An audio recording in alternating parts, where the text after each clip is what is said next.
As someone who sits at the intersection of entrepreneurship and technology, here are the headlines that caught my attention this week, and reading between the lines what they mean for you. Brought to you while we are on the road. First up, we have OpenAI abandoned the ChatGPT native shopping feature, but before you rejoice that you don't have to completely overhaul your SEO, there's more to this story. My take is making purchases using AI is undeniably valuable for a business. And OpenAI spun this news as an abandoned feature, but it's actually a reprioritization of capital. We already know it's technically possible for AI to make purchases. Alibaba has already done it, but the difference with Alibaba is they own the process end to end. They own the AI, they own the marketplace, they own the payment processor and the supply chain to get the thing you purchased to you. And if I had to guess, as an outsider looking in, the product team that was in charge of this feature probably was heavy on the AI talent,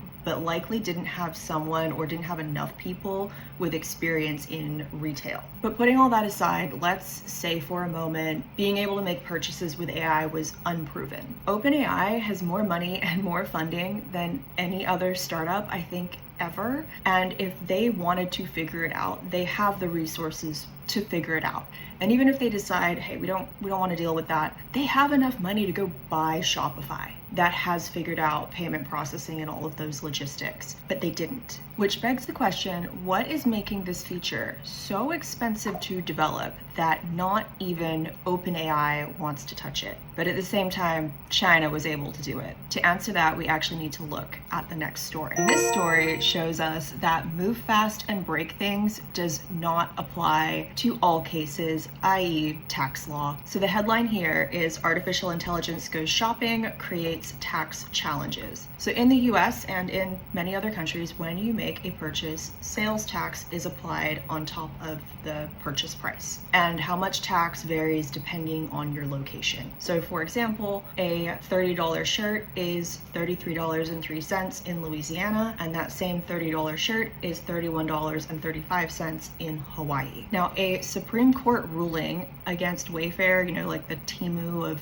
home furnishings, said that it's up to the platform facilitating the transaction to ensure sales tax is applied and collected correctly. So it's not up to the buyer to make sure they paid the right sales tax. But then, if AI is the buyer and it's making the purchase, how does the seller know what sales tax to apply? How do you tax something that technically doesn't reside anywhere? So going back to our story about ChatGPT killing their shopping feature, if OpenAI is the platform, that means they are accepting the liability of calculating the sales tax. And I don't know if there's really anything else that could tell you how little confidence OpenAI has in their own LLM, other than that they are not willing to go to court over whether ChatGPT can calculate the correct sales tax. So they killed the feature. And in this story, they talk about how the agentic e-commerce business model is broken. And I don't think it's broken. I think it's just undercooked.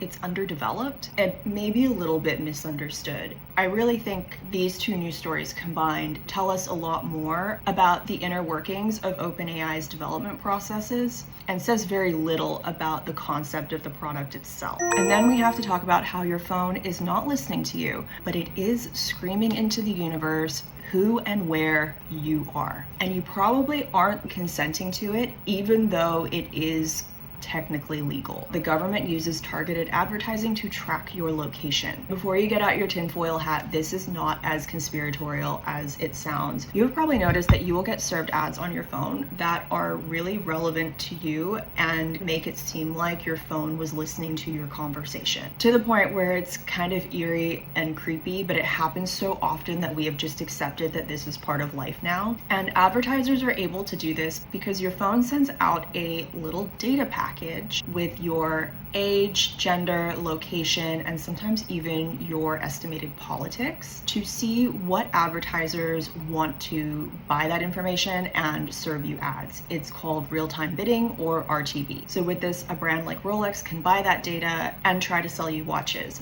but someone like ICE can also buy that data. There's no way to control who has the option to bid on that data once that data packet is sent out. Now, if this gives you pause and you're like, yeah, I don't like that, you can disable mobile advertising. And to do that, there's a toggle for it under your security and privacy settings for both iPhone and Android. I'll put some screenshots up here. Moving on. Do you remember DeviantArt, Neopets, the End of the World video? They all used Flash in the early days of the web. And someone out there wants to bring Flash back. But here's the thing, back in the days of dial-up, for those that were around, Flash, which is a primary programming language similar to today's JavaScript, allowed for high quality, low latency content and reactive web pages, all the things that we take for granted today on the internet. It was lightweight enough that a 2004 website could handle that data payload. But now we have more mature platforms and we don't really need Flash. It actually got developed to the point that it was a crutch. So it's not really a bad thing that we abandon it. It needed to happen. We took the training wheels off, but I still want to see what Flash in 2026 looks like. If the Anthropic study is right, your kids should go be a plumber or an artist instead of a computer scientist or a management consultant. In Anthropic's defense, no one should be a management consultant. The study compared the jobs that are currently exposed to AI risk versus what they think the exposure will be in a couple of years. I'll read you a direct quote. "We find no systematic increase in unemployment for highly exposed workers since late 2022, though we find suggestive evidence that hiring of younger workers has slowed exposure in occupations." They're basically trying to say, like, it's fine. The job market will just shift around as AI takes over different professions. There were a couple things that I found a little bit questionable. Like, I disagree with the education and libraries exposure risk. We have known for a long time that if you remove the human teachers from the K through 12 learning experience, kids perform worse.